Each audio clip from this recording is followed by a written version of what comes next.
enfrentar os tempos de provações. Nós estamos vivendo um tempo de lutas na nação, um tempo de provação na nação, nas nações da terra, não é? Uma crise não só nacional, mas uma crise mundial, além das provações que nós enfrentamos pessoais, familiares, né? As nossas próprias provações.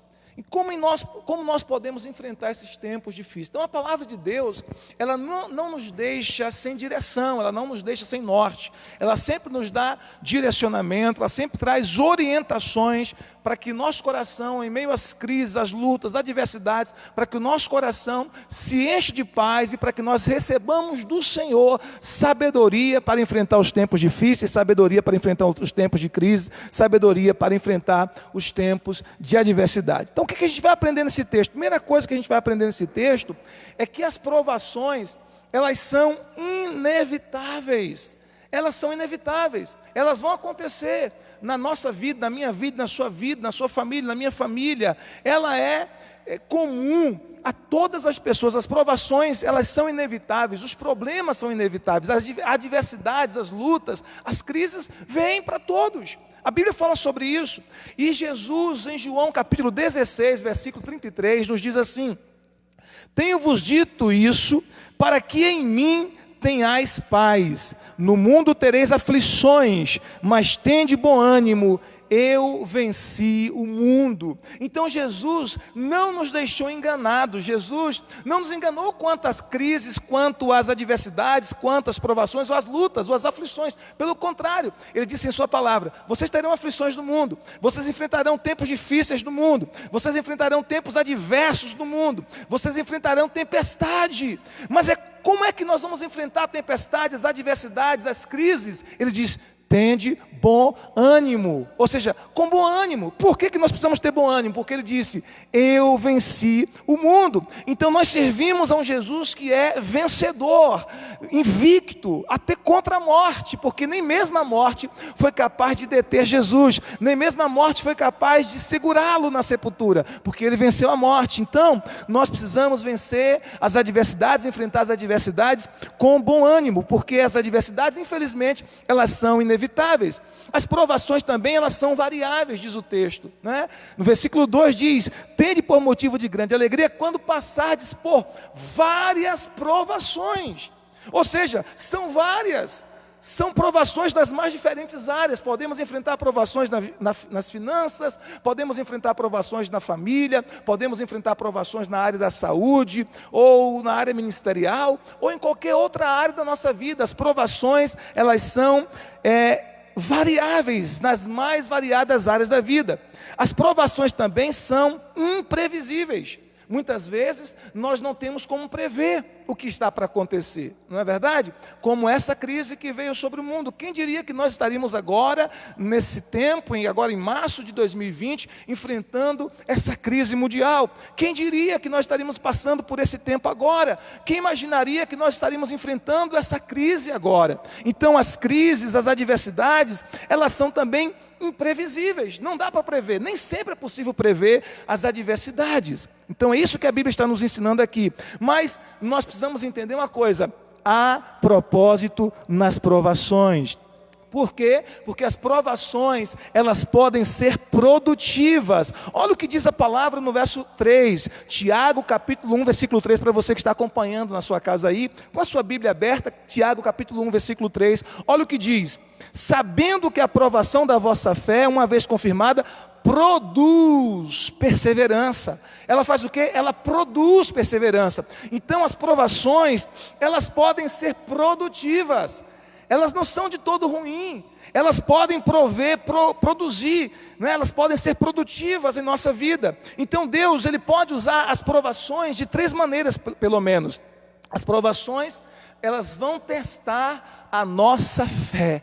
As provações vão testar a nossa fé. A nossa fé, ela é como um músculo, não é? Precisa de exercício. Então imagine você, se você está na sua casa, você precisa se exercitar na sua casa, mesmo não podendo estar indo à academia, você tem que se exercitar. Por quê? Porque os músculos têm que ser exercitados. Se o músculo não for exercitado, ele vai atrofiar. Eu lembro de um discípulo nosso que sofreu um acidente há muito tempo atrás, e ele ficou cerca de 1 mês e poucos dias na UTI, e mais alguns outros dias na enfermaria, cerca de 2 meses no hospital. E quando ele saiu de lá, mesmo os membros que não tinham sido afetados pelo acidente, braço e perna que não tinham sido afetados pelo acidente, ele ficou com os membros atrofiados, com os músculos atrofiados. Precisou fazer um processo bem demorado e bem lento, juntamente com fisioterapia, para poder recuperar os seus movimentos. Por quê? Porque aquele tempo que ele ficou no hospital sem exercitar os seus músculos, o que aconteceu? Os músculos ficaram fracos, ficaram atrofiados. Então a nossa fé, ela também precisa ser exercitada. E como é que a fé é exercitada? A fé é exercitada exatamente no tempo das crises. A fé é exercitada exatamente nos tempos difíceis, nos tempos de adversidades. Imagine você, que se você tiver tudo bem na sua vida, todas as áreas bem na sua vida, casamento está bem, família está bem, você está cheio de dinheiro na conta, está cheio de saúde, todos os seus projetos estão realizados, você não está experimentando nenhum tipo de desafio, então você não precisa ter muita fé para viver, porque você está vivendo muito confortável em todas as áreas da sua vida. Mas quando uma área da sua vida, ou muitas áreas, ou todas elas, são atacadas por adversidades, provações, aflições, tempos difíceis, então nesse momento é que você tem a oportunidade de exercitar a sua fé. Glória a Deus! Então as provações, elas são testes para a nossa fé, e elas exercitam a nossa fé. É como um músculo, Então você precisa de desafios, exercitar o seu músculo para que ele fique forte. Então a sua fé, ela precisa ser exercitada para ficar forte. Às vezes, alguns irmãos dizem assim, meu Deus, aumenta a minha fé. Mas você talvez não sabe que para aumentar a fé, você precisa de passar por tempos desafiadores, passar por tempos de provações. Por quê? Porque é exatamente nesses tempos de provações que a tua fé em Deus será fortalecida. É como o ouro que precisa passar pelo fogo para se tornar um ouro puro. É como a prata que precisa passar pelo fogo para se tornar uma prata cada vez mais pura. Então, Deus usa as provações, primeiro, para testar a nossa fé. As provações também desenvolvem a nossa resistência, ou como diz na linguagem da psicologia, a nossa resiliência, que é a capacidade de se recuperar, é a capacidade de enfrentar situações difíceis e se levantar. A Bíblia diz assim, o justo pode cair até 7 vezes, mas o Senhor de todas a levantará. O justo pode cair até 7 vezes, mas o Senhor, de todas as vezes, o Senhor levantará. Então o que acontece? Nas provações, nós desenvolvemos resistência, nós desenvolvemos resiliência, nós aprendemos a confiar mais em Deus. Cada um de nós precisamos aprender a ser resiliente. Pai, mãe, filhos precisam aprender a ser resilientes. Então nós precisamos aprender a ser resilientes. E é na provação, e é na adversidade que nós desenvolvemos essa resistência, essa resiliência. O que mais? As provações também amadurecem o nosso caráter. Nós aprendemos a nos alegrar no meio da dor. Nós aprendemos a nos alegrar no meio da dor. Então a provação, Deus usa a provação também para quê? Para desenvolver o nosso caráter, para construir o nosso caráter e nos ensinar a nos alegrar nele, a nos alegrar no Senhor, mesmo em meio à dor. Olha o que diz a palavra de Deus em Abacuque capítulo 3, verso de número 17 a 19.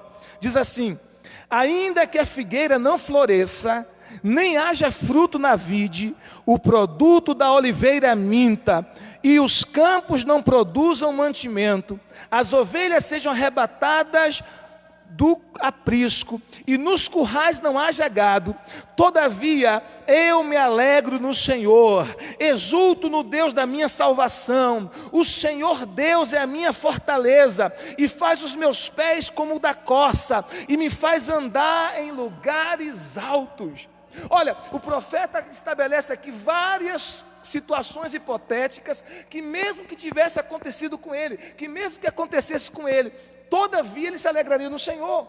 Ele diz assim, olha, ainda que a figueira não floresça, mesmo que não haja fruto na figueira, mesmo que não haja fruto na vinde, mesmo que não haja uvas na vinde, mesmo que o produto da oliveira minta, não haja azeitonas, mesmo que os campos não produzam nenhum tipo de mantimento, nenhum tipo de alimento, mesmo que as ovelhas sejam arrebatadas do aprisco, roubadas do aprisco, Mesmo que nos currais não haja gado. Então ele coloca várias situações hipotéticas que poderia trazer um caos no seu coração, que poderia trazer uma tristeza mórbida no seu coração, que poderia ser um decreto de morte para ele. Todavia ele diz assim: todavia eu me alegro no Senhor e exulto no Deus da minha salvação. Então a nossa fonte de alegria é o Senhor Jesus. Ele é a nossa fonte de alegria. Mesmo nas circunstâncias adversas, nós aprendemos a nos alegrar nele. Nós aprendemos a nos alegrar no Senhor. Então,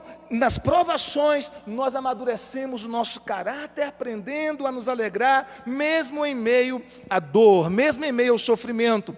E aí o texto diz assim: o Senhor Deus é a minha fortaleza, é a minha força. Ele faz os meus pés como o da corça, e Ele me faz andar em lugares altos. Eu quero profetizar sobre a sua vida, que o Senhor fará os teus pés como o da corça, e o Senhor fará você andar em lugares altos. Depois que tudo isso passar, eu creio que nós estaremos melhor para a glória de Deus, em nome de Jesus de Nazaré. Então nós aprendemos a nos alegrar no meio da dor. Também nós aprendemos, quando estamos passando por provações, aprendemos a esperar no Senhor e a ter paciência, né? A gente às vezes é muito afobado, a gente às vezes é muito inquieto, a gente às vezes não está tempo para ouvir a voz do Senhor, é um corre-corre desenfreado. E agora Deus permite algumas circunstâncias para nós aprendermos também a esperar nele, para que nós possamos também aprender a ter paciência. O Salmo 40, versículo de número 1, o salmista diz assim: esperei com paciência no Senhor, e Ele se inclinou para mim e ouviu o meu clamor. Deus está ouvindo o nosso clamor. Nesses dias temos clamado como nunca, e Ele está ouvindo o nosso clamor. Mas a Bíblia está nos ensinando a esperar com paciência, com perseverança pelo Senhor e pelo socorro do Senhor. Então Deus usa as provações para nos fazer crescer em caráter e para nos amadurecer na nossa. Creio que depois desse tempo de crise, nós sairemos dessa crise mais maduros. Eu creio que nós sairemos dessa crise mais santos. Eu creio que nós sairemos dessa crise mais abençoados, mais cheios da vida de Deus, mais cheios do Espírito Santo, mais cheios da alegria do Senhor, mais fortes no Senhor. Essa crise, essa luta não vai nos destruir. Nós venceremos ela pelo poder que é no nome de Jesus, pelo poder que é no sangue de Jesus. E depois que tudo isso passar, como diz a palavra de Deus, nós permaneceremos inabaláveis. Aleluia! Agora, há um segredo, queridos.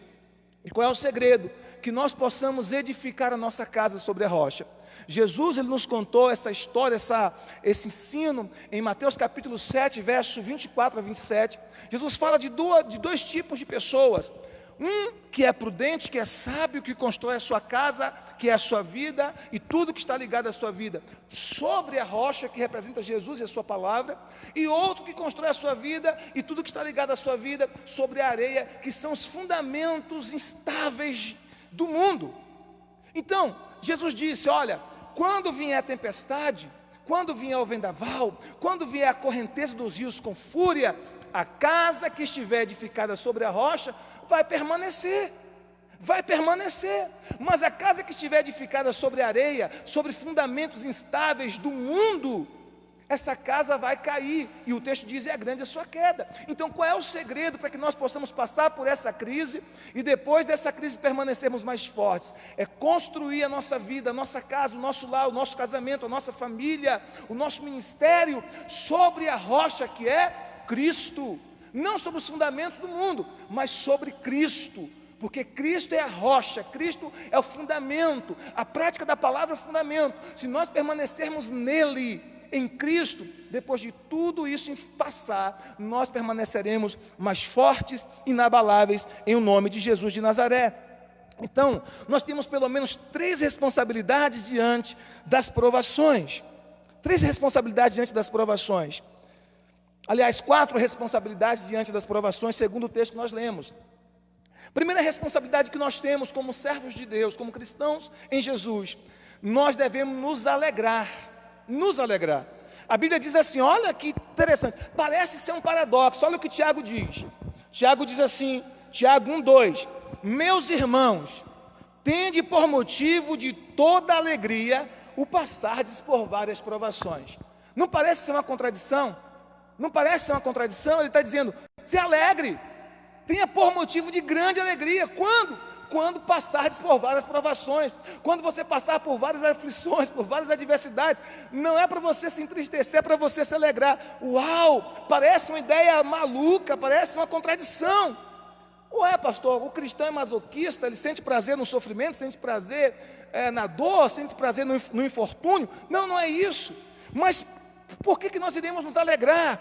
Nós nos alegramos não com o problema, nós nos alegramos em meio ao problema, nos alegramos no Senhor, como disse o profeta Abacuque, todavia eu me alegrarei no Senhor. Então qual é a nossa responsabilidade diante da crise? Qual é a nossa responsabilidade diante da adversidade? Não permitir que o diabo azede o nosso coração, não permitir que o diabo coloque pânico, medo, pavor em nosso coração, não permitir que o diabo coloque uma tristeza mórbida em nosso coração, tire a alegria, tire a paz, não. O texto diz que nós precisamos nos alegrar quando nós passamos por várias provações.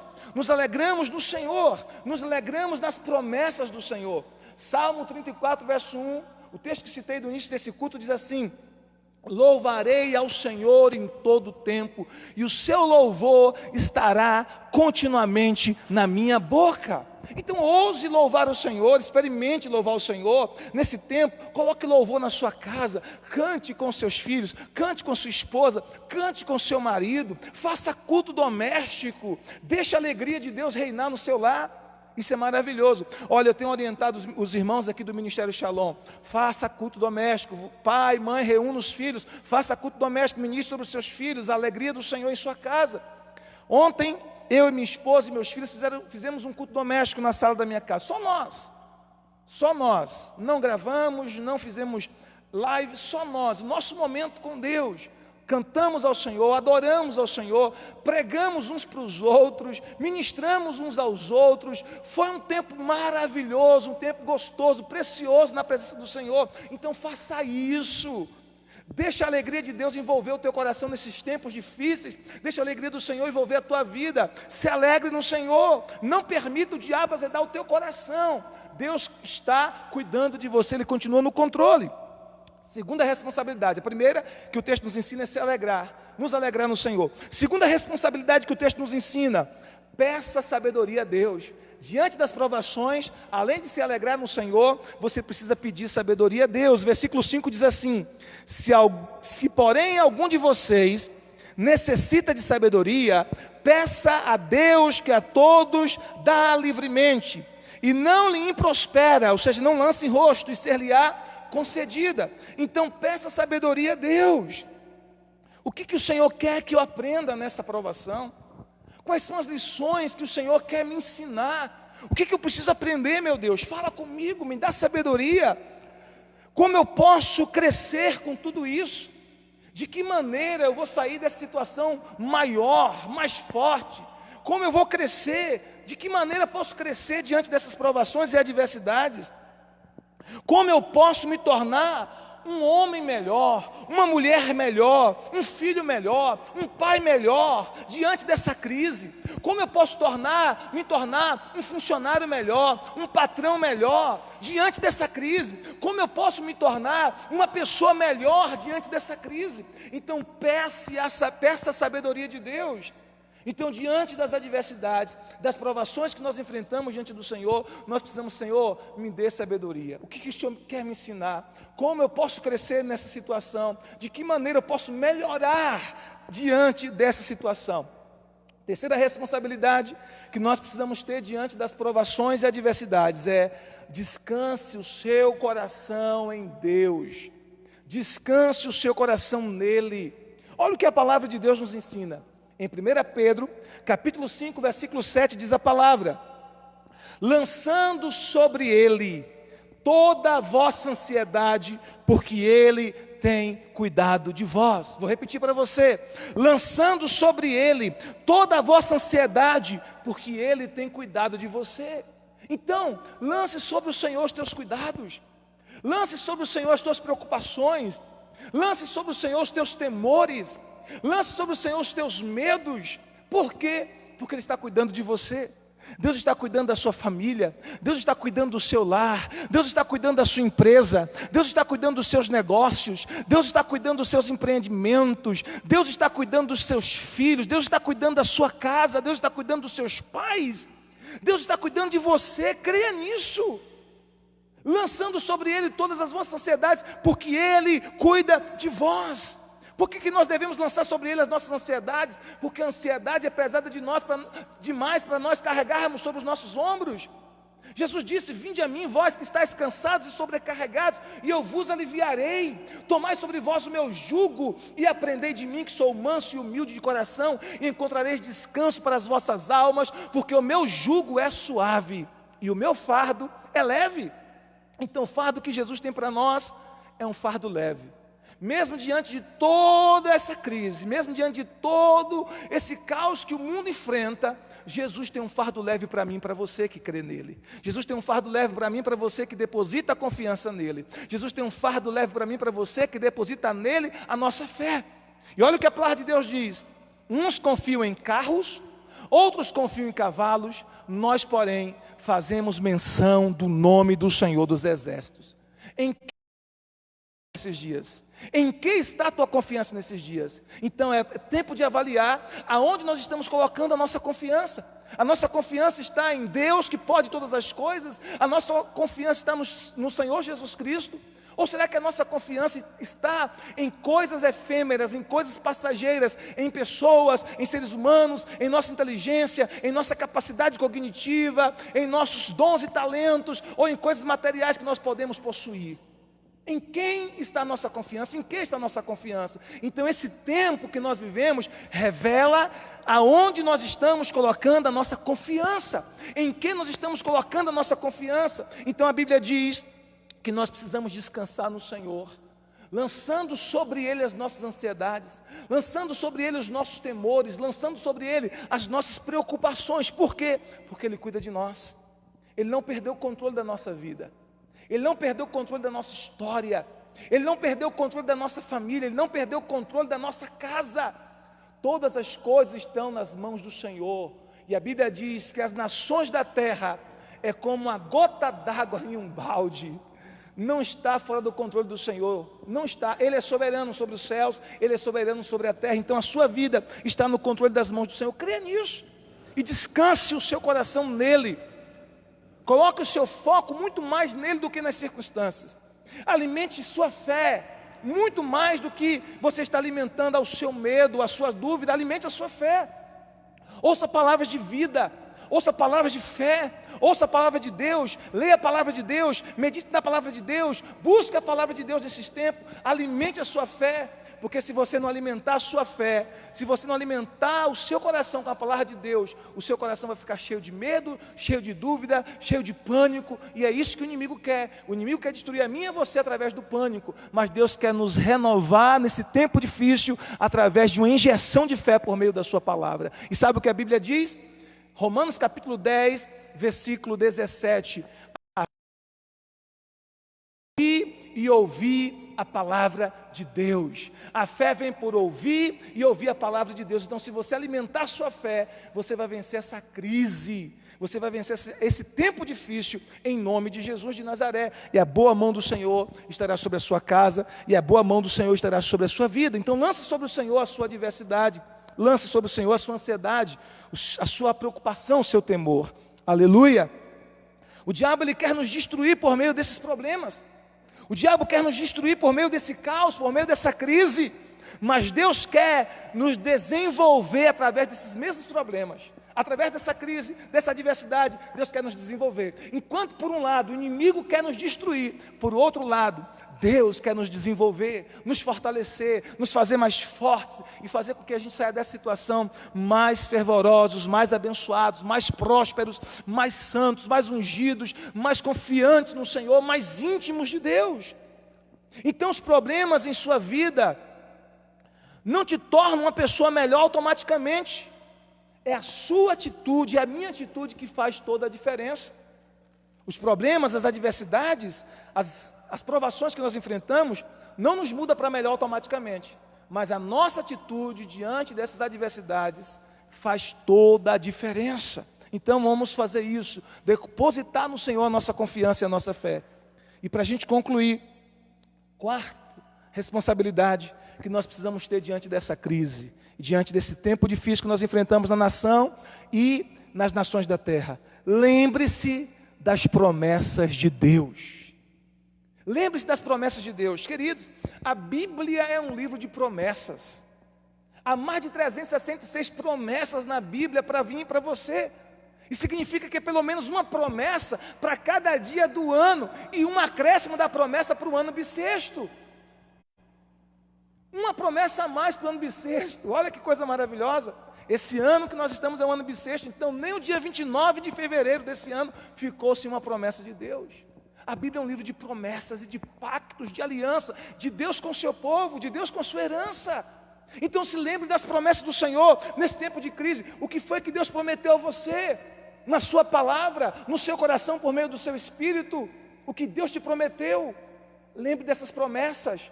Reivindique essas promessas. Apropie-se dessas promessas. Lembra de Gideão? Quando o anjo vem visitar Gideão e fala que ele iria libertar o povo de Israel, ele diz: Senhor, o que eu ouço falar das tuas promessas, do que o Senhor fez com os egípcios. E Deus não o repreendeu por fazê-lo lembrá-lo das promessas, pelo contrário, o Senhor, através daquele anjo, disse assim: vai na tua força, varão valoroso, e tu livrarás Israel dessa situação, dessa crise. Então ele lembrou ao Senhor das suas promessas. Então lembre ao Senhor nesse tempo das promessas que Ele fez para você e para a sua família. Olha o que a palavra de Deus diz, Tiago capítulo 1, versículo 12. Bem-aventurado o homem que suporta com perseverança a provação, porque depois de ter sido aprovado, receberá a coroa da vida, a qual o Senhor prometeu aos que o amam. Bem-aventurado o homem que suporta com perseverança a provação, porque depois de ter sido aprovado, receberá a coroa da vida, a qual o Senhor prometeu aos que o amam. O Senhor prometeu uma coroa de vida. Para quem? Para quem desiste? Não. Para quem persevera. Para quem suporta com perseverança a provação. O texto diz: bem-aventurado, feliz, abençoado. É aquele que faz o quê? Que desiste? Não. É aquele que suporta com persistência. É aquele que suporta com perseverança a provação. Esse é um tempo de provação, não só sobre o Brasil, mas sobre as nações. Precisamos suportar com perseverança, vamos vencer. E eu quero profetizar que está acabando, que o tempo dessa provação será abreviado em nome do Senhor Jesus Cristo, em nome do Senhor Jesus. Então, olha o que o texto diz: você receberá a coroa da vida, a qual o Senhor prometeu. O Senhor prometeu a quem? Aqueles que o amam. Você ama Deus? Você é alvo do amor de Deus também. Então, se você ama Deus, há uma coroa de vida para você, há uma recompensa para você, há um galardão para você, e Deus te prometeu isso. Então, creia nisso, firme-se nessa palavra. Então, se você escolher se alegrar no Senhor, se você escolher descansar no Senhor, se você escolher confiar na sabedoria de Deus, em vez de duvidar, em vez de ficar apavorado, a Bíblia diz que você será aprovado e você receberá a recompensa do Senhor, você receberá a coroa da vida eterna. Aleluia! Eu quero que você creia, essa crise vai passar. Essa crise vai passar. E olha, para terminar, eu quero dizer algo para você. A crise, ela não cria alguns dos problemas que nós enfrentamos. A crise revela alguns problemas que já estão instalados. Por exemplo, essa crise agora que nós estamos enfrentando vai revelar algumas deficiências que nós temos em nosso casamento.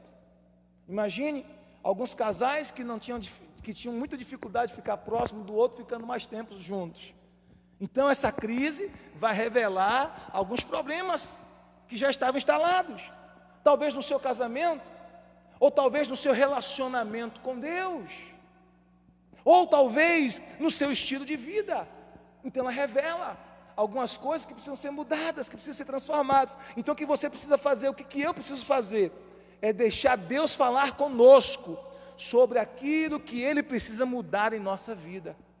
Diga para Deus com sinceridade no seu coração: Senhor, no meio de tudo isso, de toda essa crise, o que o Senhor quer falar comigo? Quais são as áreas da minha vida que o Senhor quer mudar, transformar? Faz de mim um esposo melhor, Senhor. faz de mim uma esposa melhor, faz de mim um pai melhor, faz de mim uma mãe melhor, um filho melhor, um patrão melhor, um funcionário melhor, faz de mim um pastor melhor, uma ovelha melhor, um líder de célula melhor, faz de mim uma pessoa melhor, depois que tudo isso passar. Creia no Senhor, está passando. Essa crise não é eterna. Como eu preguei no domingo à noite, coloque o seu foco não naquilo que é transitório, não naquilo que é passageiro. Essa crise é passageira. Coloque o seu foco naquilo que é eterno e coloque o seu foco naquilo que é imutável. Coloque o seu foco naquele que é eterno e naquele que é imutável. Que Deus abençoe a tua família, que Deus abençoe o teu lar, que Deus abençoe a tua casa, que Deus abençoe a tua empresa, os teus negócios, que Deus fale com você nesses dias, que Deus dê direcionamento para você nesses dias, em nome de Jesus de Nazaré. Eu quero orar com você nessa noite. Eu queria fazer primeiro uma oração. E a primeira oração que eu quero fazer com você é chamar você que talvez ainda não fez uma aliança com Cristo, você que talvez ainda não fez a entrega da sua vida ao Senhor Jesus, você que ainda não depositou completamente a confiança nele como teu Senhor e como teu Salvador. Eu quero convidar você precisa entregar a sua vida a Jesus, ou você que está talvez afastado do Evangelho, desviado do Evangelho e gostaria de retornar e deseja retornar para o Evangelho. Esse é o seu tempo, essa é a sua oportunidade, esse é o seu dia. A palavra de Deus diz: hoje, se ouvirdes a voz do Senhor, não endureçais o vosso coração. Então eu queria fazer a primeira oração por você que quer nesta noite entregar a sua vida para Jesus. Aí onde você estiver, na sua casa ou em qualquer outro lugar onde você estiver, coloque a mão no seu coração e ore comigo assim. Você que quer fazer a sua aliança com Cristo hoje à noite. Senhor Jesus, nessa noite, eu, Salvador, Senhor Jesus, perdoa os meus pecados, lava o meu coração com teu precioso sangue, me purifica, Jesus, de todo pecado, escreve o meu nome no livro da vida e faz de mim, a partir de hoje, uma nova pessoa para a tua glória e para a tua honra, em nome de Jesus. Amém. Creia.